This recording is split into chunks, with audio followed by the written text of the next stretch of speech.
বিসমিল্লাহির রহমানির রহিম। প্রিয় বন্ধুরা, আজকে আমি চিকেন বিরিয়ানি বানাবো। আমার সাথে আছে এক নেপালি বন্ধু, ও সাথে আছে দুজনে মিলে। তো এখন চিকেন ভেজে নিলাম। এই যে ভাজা শেষ হয়ে গেছে। এখন আমি তেল গরম করে দিলাম, গরম দিয়ে দিলাম। এখানে তেজপাতা ও শুকনো যে মশলাগুলি থাকে ওগুলো সব ঢেলে দিলাম। ওগুলি ঢালার পরে আমি এখন এই যে একটু নাড়াই নিতেছি, একটু গরম করে নিতেছি। ব্যাস এখন পেঁয়াজ দিয়ে দিলাম। পেঁয়াজটা দেওয়া শেষ। এখন আমি একটু নাইরা নেবো আর কি, একটু নাইরা নিয়ে পুরো সুন্দর করে একটু নাইরা মিশিয়ে নেবো।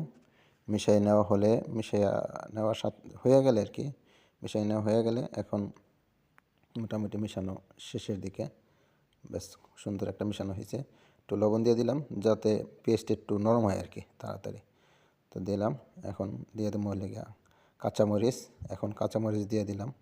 কাঁচামরিচ দিয়া একটু নাড়া চেড়ে নিলাম, বেশি করে একটু নাড়া নিতে হবে। মোটামুটি একটু নাড়া দিয়ে নিই। ব্যাস নাড়া দিয়ে দিলাম। ব্যাস নাড়া চেড়ে দিয়া এখন আমি ব্যাস দিয়ে দিলাম। এখন দেবো আদা আর গিয়া রসুন মিক্স আর কি। এটা হলে গিয়া ইয়ের ভিতরে আর কি আদা রসুন মিক্স করছি, ওইটা দিয়ে দিলাম। ওইটা দেওয়া হয়ে দিয়ে দিলাম, দেওয়া শেষ। ব্যাস দেওয়া শেষ করলাম। এখন দিয়ে দেবো হলে গিয়া টমেটো। ব্যাস এই টমেটোগুলো দিয়ে দিলাম। টমেটো দিয়া ভালো করে নাড়িয়ে নিতে হবে। এখন ভালো করে নাড়িয়ে নিতেছি। ব্যাস টমেটোগুলো ভালো করে দিয়ে নাড়াচাড়া দিয়ে ব্যাস নাড়াচাড়া হয়ে গেলে এখন মশলা দেওয়ার পালা। এই যে এখন দিয়ে দিলাম হলুদের গুঁড়ো। এখন একটু দিতে হবে। ব্যাস হলুদের গুঁড়ো দিলাম। তারপরে দিতে হবে গিয়া এটা কারি মশলা আর কি, এটা মিক্স মশলা। একবার হবে না, দুইবার দিতে হবে। দুইবার দিলাম। এখন দিয়ে দিব হচ্ছে গিয়া শুকনো মরিচের গুঁড়ো। ব্যাস শুকনো মরিচের গুঁড়ো দিয়ে দিলাম। শুকনো মরিচের গুঁড়ো দেওয়ার সাথে এবার দিতে হবে গিয়া দুইবার দিলাম। এবার দিতে হবে গিয়া ধনিয়ার গুঁড়া। হচ্ছে গিয়া ধনিয়ার গুঁড়ো। একটু ধনিয়ার গুঁড়ো দিয়ে দিলাম। আচ্ছা, ধনিয়ার গুঁড়ো দেওয়ার পরে এবার এটা আর কি বিরিয়ানির একটা মশলা আর কি, এই বিরিয়ানির একটা মশলা এটা দিয়ে দিলাম। বিরিয়ানির মশলা দিয়া মোটামুটি দিলাম আর কি, পর্যাপ্ত পরিমাণ যতটুকু লাগে। এরপর দিতে হবে একটা দই, টক দই আর কি, টক দইটা দিয়ে দিলাম। ভালো করে নাড়াই চাড়াই নিতে হবে। ব্যাস নাড়াই চাড়াই নেওয়া হয়ে গেল। এবার দিয়ে দিতে হবে চিকেন। এই যে চিকেন দিয়ে দিলাম। ব্যাস চিকেন দেওয়া শেষ। এবার ভালো করে নাড়াই চাড়াইয়া সুন্দর করে মিলাই নিতে হবে। এটা 2-1 মিনিট মিলালেই হয়ে যাব। ব্যাস 2-1 মিনিট মিলাইয়া সুন্দর করে নাড়াই চাড়া মিলাই দিলাম। এবার এখানে একটু ভালো করে নাড়াচাড়া হয়ে গেলে অল্প একটু সামান্য পরিমাণ একটু পানি দিতে হবে। একটু পানি দিয়ে দিতে হবে। ব্যাস নাড়াচাড়া মোটামুটি শেষ। মাশাআল্লাহ, নাড়াচাড়া শেষ হয়ে গেল। কষানি পুরোপুরি কমপ্লিট।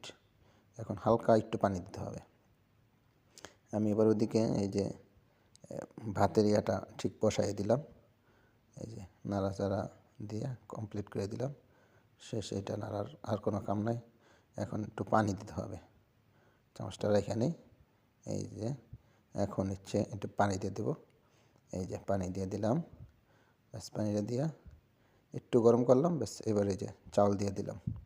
ওই যে চাল বসাই রাখছিলাম, হালকা একটু গরম দিলাম চালগুলি, ওগুলি দিয়ে দিলাম। হালকা গরম দেওয়া ছিল, ফুটানো পানির ভিতরে দিলাম চালগুলো।